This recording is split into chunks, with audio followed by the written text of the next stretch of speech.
नमस्कार। पिछले वीडियो में हमने देखा उपवास में क्या खाना, क्या नहीं खाना, क्या पीना, क्या नहीं पीना। हालांकि उसकी बहुत सारी व्यापक बातें हैं, लेकिन थोड़ी हमने उसमें स्पर्श किया, थोड़ी बातें हमने देखी। आज हम देखेंगे उपवास में विहार कैसा होना चाहिए।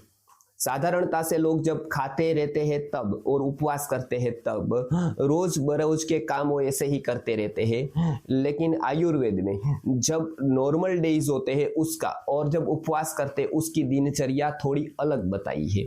हम उसको तार्किक रूप से देखते जाएंगे।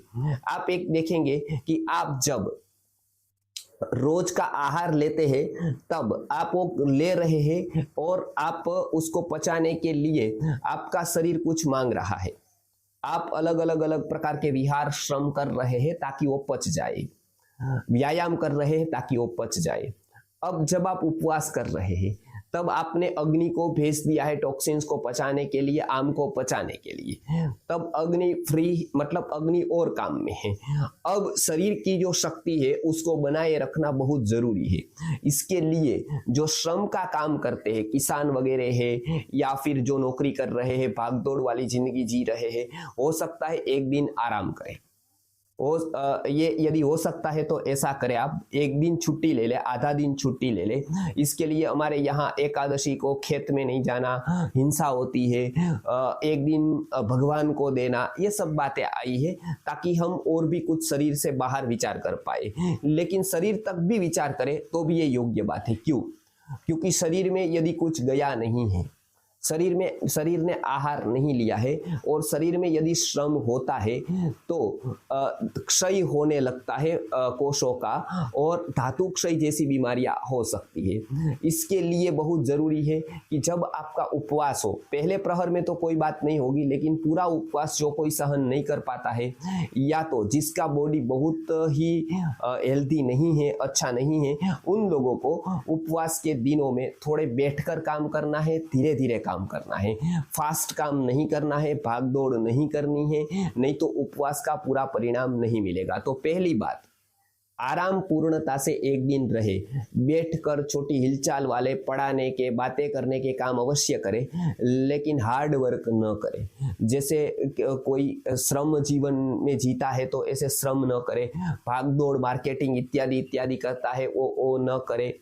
दूसरी बात, ये पहली बात हुई। दूसरी बात, उस समय बहुत सारा वाणी का व्यापार न करें। कोई प्रवचन कर रहा है तो वो उस दिन आराम ले ले या थोड़ा ही बोले तो वो बहुत उपयोगी है। क्यों? क्योंकि आयुर्वेद में बताया गया है वाक् क्षयो वीर्य क्षयात् बलीयान, यानी कि वाणी का जो क्षय होता है वो वीर्य क्षय से भी बहुत नुकसान करता है। एक तो हमने कुछ खाया नहीं है, दूसरा हम लगातार बोलते जाते, बातें करते जाते हैं तो वाणी का क्षय होता है। उससे शरीर की शक्ति क्षीण होती है, ऊर्जा भी क्षीण होती है। इसके लिए उपवास के दिन हो सकता है वाणी का भी उपवास रखे, यानी वाणी भी मौन रखे, वाणी का भी मौन रखे। वो उपवास के लिए सबसे श्रेष्ठ बात है। बात न करे, मतलब जिस दिन उपवास हो उस दिन हमको वाणी की शक्ति को बचाकर रखना है ताकि हम उपवास पूरा कर पाए। यदि आपने ऐसा नहीं किया तो आप पूरा उपवास नहीं कर पाएंगे, भूख लग जाएगी, शरीर में अशक्तता आती जाएगी और आपने जो सेविंग करके धातु रखी है वो भी उसमें क्षय होने लगेगी। इसके लिए उपवास के फायदे के ज्यादा नुकसान होने की संभावना बढ़ जाएगी। इसके लिए जिस दिन भी उपवास है उस दिन आप हो सकता है पूरा दिन मौन रखें, उससे आपकी आंतरिक चेतना का जागरण होगा, आप अंतरतम तक, गहराई तक पहुंच पाएंगे। लेकिन यदि मौन नहीं रख पाए तो जरूरत वाला ही बोले, यानी कि सार्थक ही बोले, व्यर्थ न बोले, इधर उधर की बातचीत न करे, बातों में ही न रहे। तो एक दिन मौन रखना बहुत ही उत्तम बताया गया है ताकि वाणी से जो शक्ति जा रही है वो बच पाए। पहली देखी हमने, शरीर से जो शक्ति जा रही थी उसका संरक्षण करें। दूसरी बात, वाणी से जो शक्ति जा रही है उसका संरक्षण करें। तीसरा, शरीर के अलग अलग भावों से शक्ति जाती है, आवेगों से शक्ति जाती है। जैसे क्रोध किया हमने तो क्रोध से शक्ति, बहुत सारी एनर्जी बाहर आई और वो चली गई।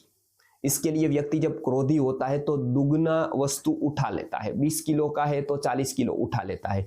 आप गाड़ी में बैठे हैं और आप क्रोधी हो गए तो तुरंत आप लीवर ज्यादा दबा देंगे, वो भागने लगेगा, क्योंकि एक एनर्जी का फ्लो आया, उसको आप मैनेज नहीं कर पाए। इसके लिए क्रोध में आकर व्यक्ति किसी भी प्रकार की हिंसा कर सकता है, गोली मार सकता है, क्योंकि उसके अंदर एक फ्लो आ जाता है और वो फिर फ्लो बाहर निकल जाता है, फिर वो वापस नहीं आता है।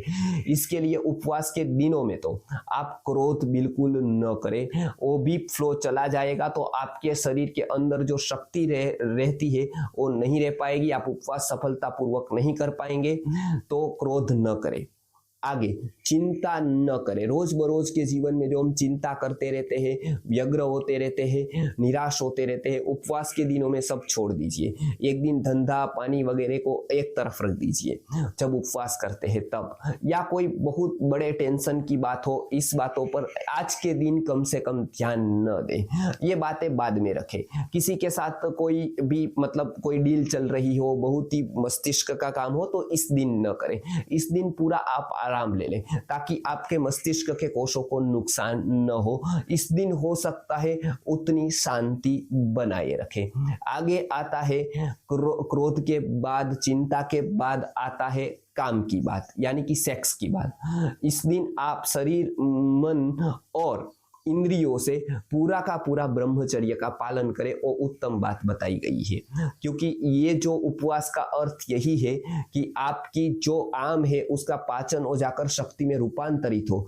जो शक्ति बन गई है उसका संरक्षण, और जो शक्ति नहीं बन पाई है उसको शक्ति में रूपांतरित करना। यदि जो शक्ति भी बन गई है उसका क्षरण करेंगे तो दूसरे दिनों से ज्यादा इस दिन वो शक्ति का क्षरण आपको ज्यादा थकान देगा, तो आपका पूरा शरीर वो क्षमता ही नहीं रखेगा कि पिछले वाले आम का पाचन कर पाए।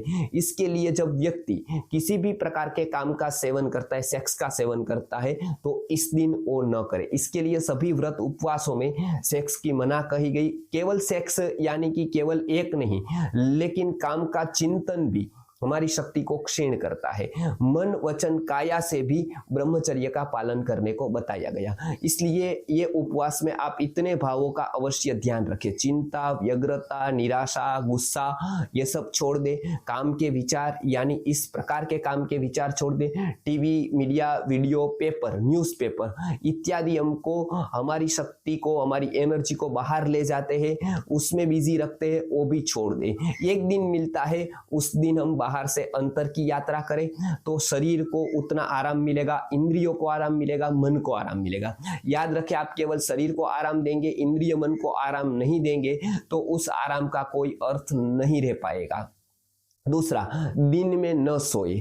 बहुत नींद आती है, थोड़ी झपकी ले ले, लेकिन पूरे सोते नहीं रहे तो उपवास का कोई महत्व नहीं रहेगा। क्यों?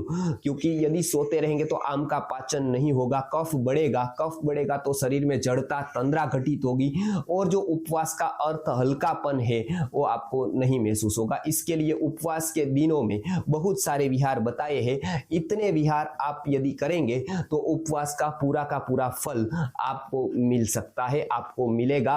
और यदि ऐसे उपवास हम करते हैं तो बहुत सारे शारीरिक, मानसिक एवं मनोशारीरिक रोगों से बच जाएंगे। चरक मुनि का ये हम आदेश का पालन करेंगे तो जीवन भर स्वस्थ रह पाएंगे और दूसरों के स्वस्थ रहने में मदद कर पाएंगे। तो इसलिए हम ये जानेंगे कि उपवास के लाभ होते क्या है, कौन से लाभ हमको मिलेंगे यदि सही मायने में हमने आहार और विहार का पालन किया, तो उपवास के फल क्या क्या है, उपवास से हमको क्या क्या मिलेगा, इसके लिए क्या बताया गया है आयुर्वेद की संहिताओं में, उसकी बात हम अगले वीडियो में जानेंगे। नमस्कार।